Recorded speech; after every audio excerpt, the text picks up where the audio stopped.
Well, imagine losing your hard-earned money to a man who said he would fix your vehicle, but he never did. Well, it's happened and more than once, and Tucson police say several Tucsonans responded to a Craigslist mechanic post, and they became victims. News for Tucson's Lupita Murillo is live from Tucson Police Headquarters and has this in-depth look at how police put the brakes on a mobile mechanic who they say swindled customers out of their cash. Lupita.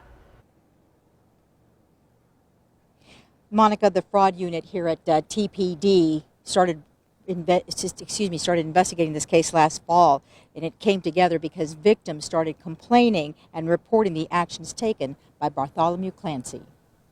He ripped me off. He took my money and never came back. Sandy Webb Alvarez was in search of a mechanic. She thought she found one on Craigslist. As she was scrolling, she saw this.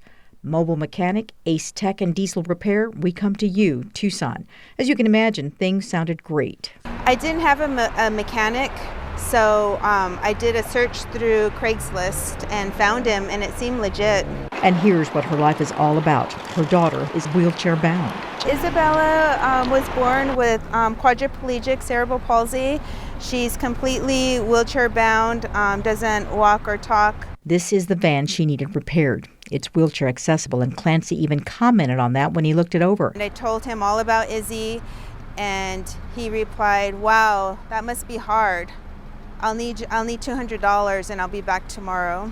Once she sent him the payment, it's as if he closed the door on her, because she never heard back from him. I blew his phone up with lots of texts saying how important it is, or give me my money back so I can find another mechanic.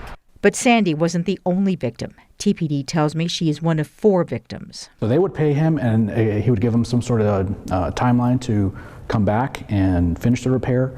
However, he never did. Officer Frank Magos is a public information officer for Tucson Police. He says one of the victims turned the tables by taking action. One of our victims was also able to take a picture of him and took a picture of his license plate, which also helped us in identifying him.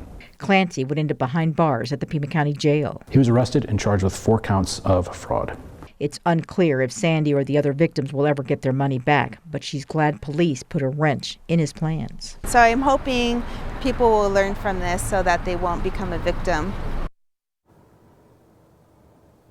The case is now in the hands of the Pima County Attorney's Office. They tell us this case is still under investigation. As for Sandy, well, she had to buy a new van, and she says it's almost making a house payment. She also told us that she believes in karma. Reporting live from TPD headquarters downtown, Lupita Murillo, News for Tucson.